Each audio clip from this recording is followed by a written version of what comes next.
Hello and welcome to More Happier, a podcast where we get more happier. Hey, Elizabeth. Hi, Gretchen. So today we'll talk about why a good story of a fraud or a cult of personality makes Elizabeth happier.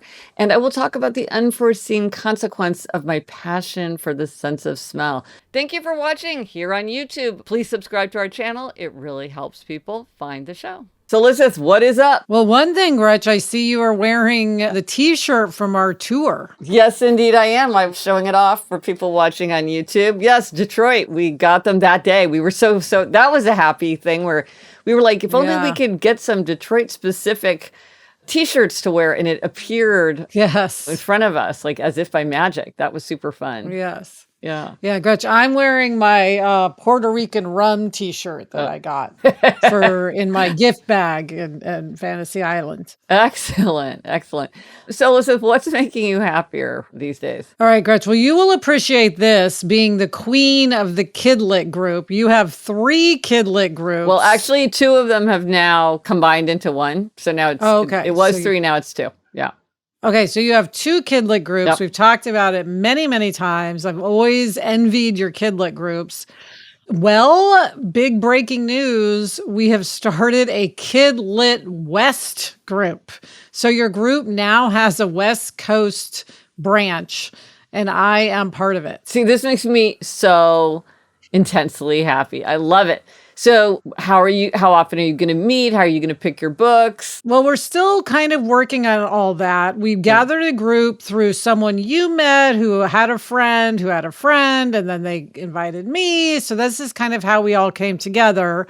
Mm-hmm. We've met once. I think we haven't fully figured out how to pick our books. One thing we're going to do, which you'll appreciate, is ask you for a list of the books that your groups have done, because we figure you'll have a great list to choose from. Everybody liked what I think you do in your group, which is go back and forth between modern, contemporary books or classics. Yeah. So that's what we're doing. And we're meeting, I think the goal is probably like once every 6 weeks, but could be a little more depending on the time of year. So we met for the first time in like someone's backyard that had this amazing like panoramic view of Los Angeles. And it was just so much fun. It was so much fun to like talk to other people who love kid books.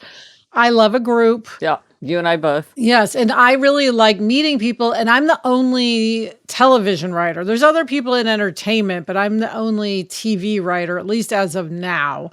So that's fun for me just to meet different types of people. Well, and I think creative people, like there's a lot of overlap, and it can be really energizing to meet people who think about things in a different way or kind of in a different setting. It's interesting about KidLit because sometimes people are like, oh, well, do your children come with you to the group? And I'm like, no, a lot of people in my groups don't have kids even. But it's like a taste for something like mysteries or cookbooks or thrillers. Some people like it and some people aren't fond of it. And no one can, at least in my groups, I wonder if you guys will do a better job.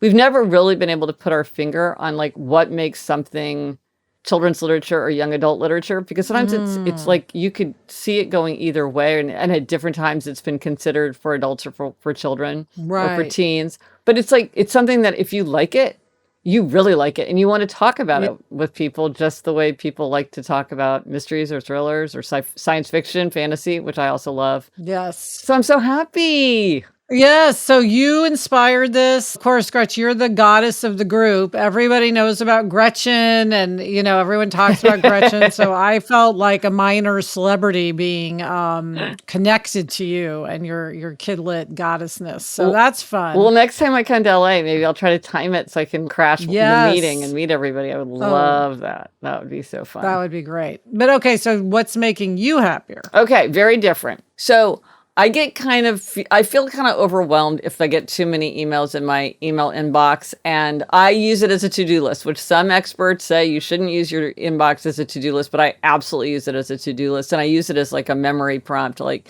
keep things up for most of my memory. But when there are too many things, it just starts to feel burdensome. And also it's a sign probably that there are things that I could clear out that I haven't cleared out, because it's like, okay, why are all these things in there? It's like random stuff I haven't responded to. So I just realized, you know what? Maybe it doesn't really make a difference, but it's sort of weighing on my mind. And I just said, and I consider this to be kind of like a low level of task. So like first thing in the morning, I would always work on original writing. I wouldn't answer email. I would kind of clear out very obvious emails, but I wouldn't do the work of answering emails first thing in the morning. So to me, this is something I would do later in the day when I'm a little bit more tired. And I just wasn't getting around to doing it. So I was like, you know what? After lunch, I'm just going to sit down and I'm really going to treat this like a task I need to handle. I can't just try to fit it in at the very end of the day, and I need to get a grip on it. And so did you do it? Yes, I've had it under 100. I think I had it at 87. But the thing about email is you turn your back, and like right now I'm at 102. Right. You know, and I'm like, ooh, so close. But I think, Oh my gosh. So yeah. Can I tell you how many unread emails I have? This is unread. 78,419. But I don't even know what that means. Like, I think it doesn't seem to bother you, so like, why fuss with it? But it does seem like I get so many emails. I mean, I started trying to get it down, but I mean, it would take me weeks of doing nothing but clearing email to get that down. I mean, so then I just forgot about it. Well, they do talk about email bankruptcy, and this is when you just wipe out everything. Like you could even like wipe out everything from 2 years ago or something, and just you just delete it without looking at it. But here's what I'll say. Yeah. I find myself searching for an email from years ago and finding it and then using the email address or needing information. So I think I collect emails, but again, that just is the unread ones. I mean, I wonder if I could just delete what's not been read because it's probably mostly spam. Right. Or it's like things like I have call sheets from every single day of shooting for, the last 20 years or whatever. Look, I think you could get somebody, I mean, maybe like an assistant who's techie, or maybe you hire somebody who just sits down for a day and like goes through it. If you care. I'm not sure you care. Right. I don't really care. Or I should just switch to like Gmail. Because, Gretchen, I am still on AOL. You are. Because I have Liz Craft. It's so convenient. Yeah. I don't know. I mean, this is way beyond our ability to come up with clever solutions. But I do think it's just a funny thing. You have under 100, I have 78,000. And I have a couple of friends who have inbox zero, for real. We're like... That is incredible. And the funny thing is they respond so quickly, and it's because all they do is try to protect their zero. They're dying to get back. Yeah. Yeah. And I guess they never look anything up. No, because you can look up things that are archived. Like I have a program that goes through my email and lets me search through things. So it's not like if it's deleted, it's completely out of your hands. But I don't want to talk about that or make assurances to you because I don't really know what I'm talking about. But there are people who know that could fix this for you if you cared. Like I can give this to you as a birthday present. Like I can find somebody and like set you up for 6 hours if you care. But I don't really, it doesn't bother me at all. Well, I mean, you're clutter blind, so. But I do love that you're under 100. I salute you for that. I will take your salute. I like a gold star. I want to gloat. So I had my moment of gloating, and I will enjoy it while it lasts. I'm sure it'll be up to 200 again tomorrow, but for now, it's exciting. Okay, Gretch, coming up, I'm going to share some quality screen time. But first, let's take a break. So Elizabeth, when we started planning More Happier, we didn't realize quality screen time was going to be this segment that we really love talking about, but we keep coming back to quality screen time, which I guess makes sense because you are a TV writer. And there is so much good TV out there right now. So much good TV. It is overwhelming, and I've really been binging through stuff. I think it's the thing of being really stressed at work and then wanting to lose myself in something when I have downtime. Yeah, and look, I usually don't do that, but Deaf You, because for Niall DeMarco, I was like, I binge watched the entire season in one night. Yes. I got started and I'm like, oh, just one more. Yes. So there's a few shows I wanted to highlight. Now, they all have a theme, we realized, which is fraudulent cult of personality shows. Ooh, you have a type. So, yes, I have a type. Now, one is We Crashed, which is about the story of WeWork. It's, I think, 7 or 8 episodes total. limited series, stars Jared Leto and Anne Hathaway, and it's about the story of WeWork. Fictionalized, yes, scripted. These are scripted shows. Oh, okay. It just tells the story of WeWork, which is a company that shot up to being worth billions and then tried to do an IPO, and the IPO revealed a lot of problems in the company. And it's just very kind of a spectacular story. And it's just fascinating. So, and Jared Leto, he's always so good.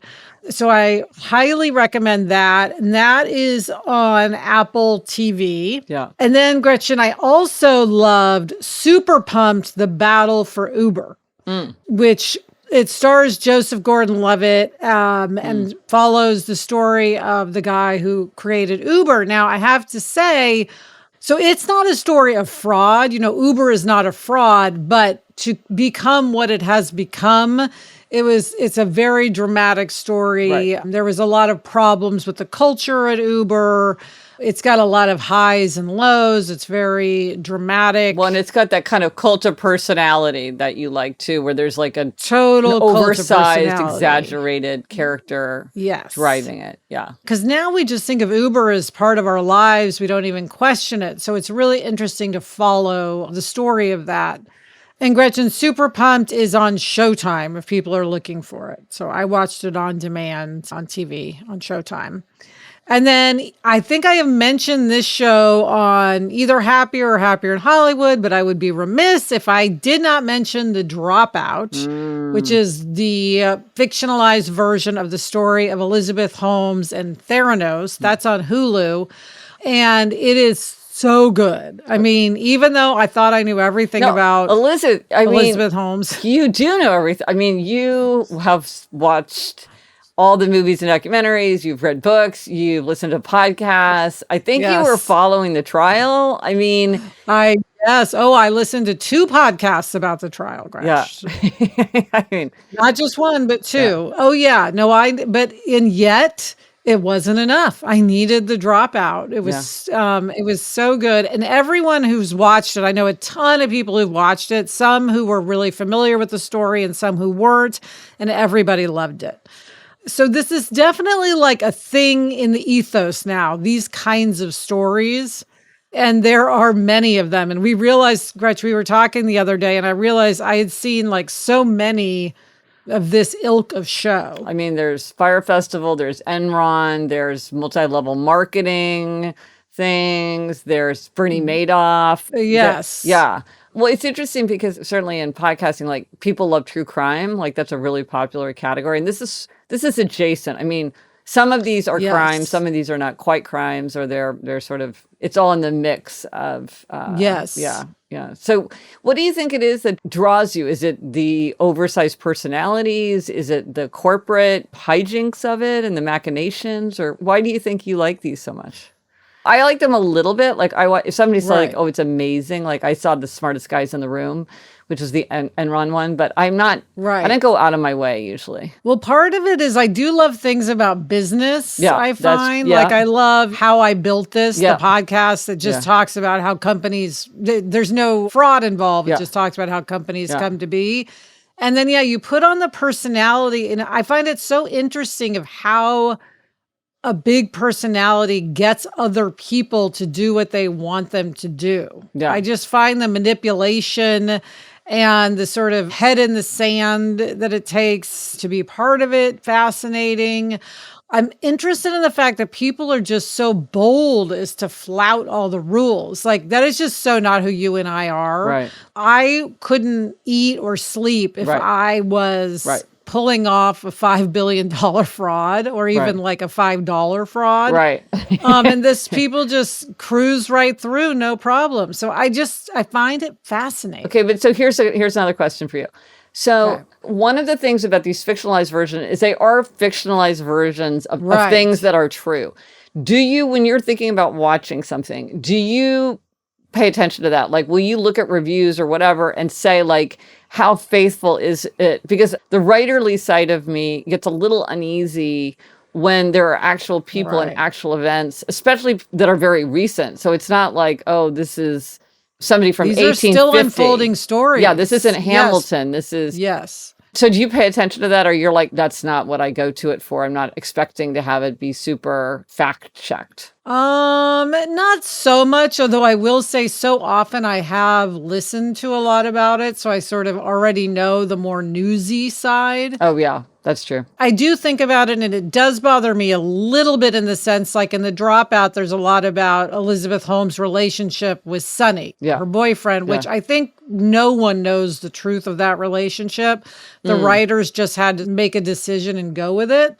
Yeah. And I'm very aware of that. Yeah. But I wouldn't say it hinders me from wanting to watch. Right. I know that does really bother you. You're always like, this is not facts. This is going to go into like history as being facts, and it's not necessarily true. But I can enjoy just the drama of it. Well, excellent. Well, it's great. The good news is there's so much. There's so much. So many people share this thing that there's a big supply of really, really great stuff. So, and there's always more frauds and more cults of personality. Yes. People. That's right. That's right.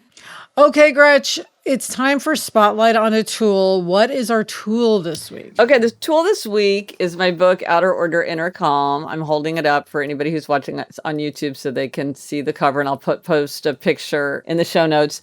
I was inspired to write Outer Order, Inner Calm because Michael Pollan, whose work I really admire, he wrote a book called Food Rules, and I was so enchanted by the format. It was like this super short, hacky, very quick things to think about, aphoristic and tips and tricks. And I loved it so much that I just, in my free time, started doing something similar with Outer Order, because for some reason, Elizabeth, to your sorrow, perhaps, like I get supercharged by like clearing clutter and thinking about it and like looking for like little tips and tricks. And so that is what this book is. It's just a million ideas to help you get fired up. The idea is like, well, there's so many good concrete ideas in it. And that's what I wanted. Say, as someone who struggles with clutter, has a lot of clutter, you have so many easy ideas. Yeah, it's all supposed to be just what the ordinary person can do as part of their ordinary day. I called it my Hookie Book because when I wanted to sneak off, like now my Hookie Book is my book of aphorisms. So it'll sneak off from my book about the five senses and write aphorisms. And this was what I did. And then I got to the end of it and I was like, wow, I really like this. Like maybe I could get it published as a book. But I know I was thinking about it because it's sort of spring. And it's funny. I feel like the idea of spring cleaning is in our culture. But I feel like that makes sense because I don't know about you, but like, well, you don't really have spring in the same way in LA, maybe you do. I don't know. But like here, like in Missouri when we were growing up, or in New York, you really do feel like this fresh, clean air, and like all the plants have their fresh green leaves and blossoms, and it all just feels so nice that you want you want things to match. Yeah, you don't want the inside of your apartment to feel stale or cluttered or whatever. So I really do feel that urge in the spring, and so that's what got me thinking. And then speaking of aphorisms, one of my probably an aphorism that people quote back to me that I've written that they most often quote back to me is outer order contributes to inner calm. For most people, right? Because a lot of people feel that way. So yeah, it's just a bunch of like the 1 minute rule or power hour. Good Mother's Day gift, Gretchen. Good, there you go. Yes, yeah, or something to ask for yourself. And here's just something that people might find interesting. Okay, so again, I'll post a picture of in the show notes or on YouTube. And I love this cover. And one of the reasons I love it is it suggests dawn. So that suggests the passage of time, which I think is really subtle. And I love a circle. I've decided that I always want circles on my covers because I think they're so arresting. And so this is kind of, it looks like nature. It's very serene. It's very orderly. But this was the, 50th, 75th cover. It was like the day came and they were like, look, we have to have something for the catalog copy. Like, take a look at these and then we'll figure it out. I could always see the pro and cons, so I'm always full of indecision. But I saw it and I was like, I love it. It's perfect. 100%. It's great. And so when I look at the cover, it gives me like a little jolt of joy because I know how hard it was to get there. And the person who designed it really did an amazing job. So that is the Hookie Book, Outer Order, Inner Calm, a tool for spring cleaning or any time of year. Okay, Gretch, we're going to take a break. And when we come back, we'll talk about an unforeseen consequence. Okay, Gretch, you experienced an unforeseen consequence recently. Yes. What was it? Okay, so unforeseen consequences, that's when we sort of explore how things maybe played out in a way that we did not expect, for better or for worse. So I had, fortunately, something that worked out better than I expected. So, I'm writing this book about the five senses. I'm talking about the five senses. I'm thinking about the five senses all the time. And I'm thinking, like, how do they influence my life? Like, how am I experiencing them? And several months ago, I got this email from Angela. She wrote, I know that you are interested in smells and scent bottles that are not conventional perfume, which is absolutely true. I am a coffee roaster and coffee educator. And one of the training tools for developing your ability to taste and describe coffee is called the nez du café. So if you don't know French, nez is N-E-Z, and you say it nez. So nez du café means nose for coffee. It is a set of 36 aromas that are commonly associated with coffee, both good and bad. There is a similar set for wine called nez du vin.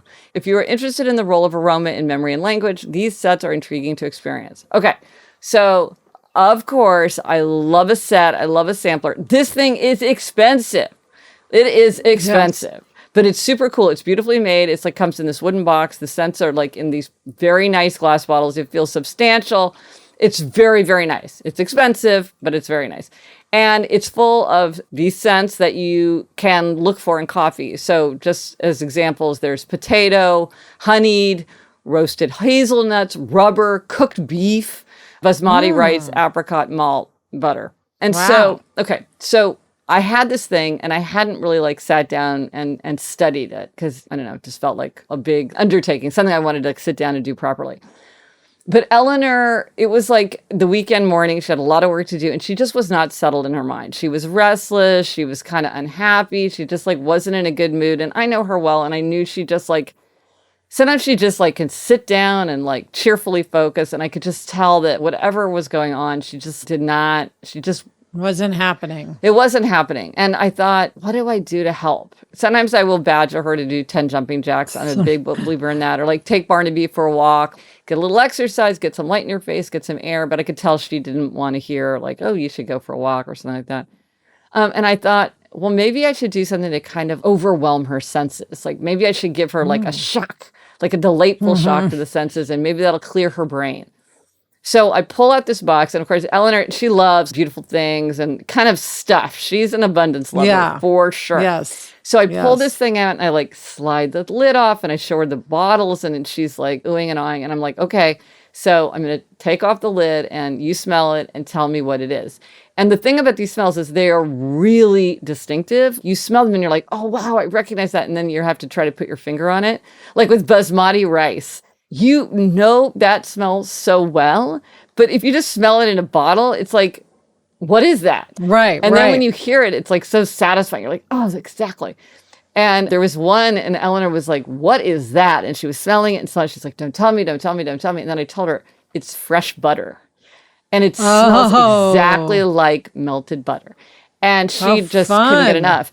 And we did this, I mean, probably like 20 minutes, right? So you could say like, well, it was delay or procrastination, but it really worked. I mean, this was the unforeseen consequence. Yes. I didn't know this, but this was a good example of something I've seen before, which is if you tap into a sense and really kind of like bombard it with activities and stimulation, it kind of like wipes your brain clean in like a refreshing, revitalizing way. It's sort of an equivalent of taking a shower. I mean, that's another method. Like 100%. Mom says, take a shower and it'll improve your mood. Yes. Absolutely. And Eleanor often does that. See, that's interesting because Eleanor will often take a shower. And she and Eliza both. You and I don't like showers very much, or at least I don't like taking showers. I would not do that. Yeah, so I thought this is like a really good tool to have in my back pocket when I was like, okay, I need to manage somebody's mood. And I've heard of people doing things like biting into a lemon or holding an ice cube in their mouth or like splashing cold water on their face, like things. But this was very playful and fun, and we really had a good time. So again, and it was good research for your book. Well, yeah, I mean, for me, it's like, yeah, it counts, right? Here I am talking about it. Yeah, it's like learned so much about the senses. So yeah, for me, it really counts as work. Nice work if you can get it, for sure. Yeah. So again, it's called Nez du Café or Nez du Vin. They also have it for whiskey and bourbon. You can get just red wine, just white wine, or you can get the masterclass. So I improved my appreciation of coffee, and I also had a really fun experience with Eleanor and had a great tool to help calm and focus the mind. Nice. Nice. I'll smell it next time I'm at your apartment. I want to smell that. Yeah, you love coffee, Elizabeth. You will love this. I do. We both do. Okay, Gretch, it is time for this week's quotation. Yes, this comes from the Journal of Eugène Delacroix. I hope I'm pronouncing that correctly. He is a very well-known 19th century French painter. And it seems kind of unfair that on top of being this renowned painter, he is also a really extraordinary writer. I love his journal. I've read it a couple times. And this is what he wrote. The Natural History Museum is open to the public on Tuesdays and Fridays. Elephant, rhinoceros, hippopotamus, extraordinary animals. Rubens rendered them marvelously. I had a feeling of happiness as soon as I entered the place, and the further I went, the stronger it grew. I felt my whole being rise above commonplaces and trivialities and the petty worries of my daily life. What an immense variety of animals and species of different shapes and functions. Love that.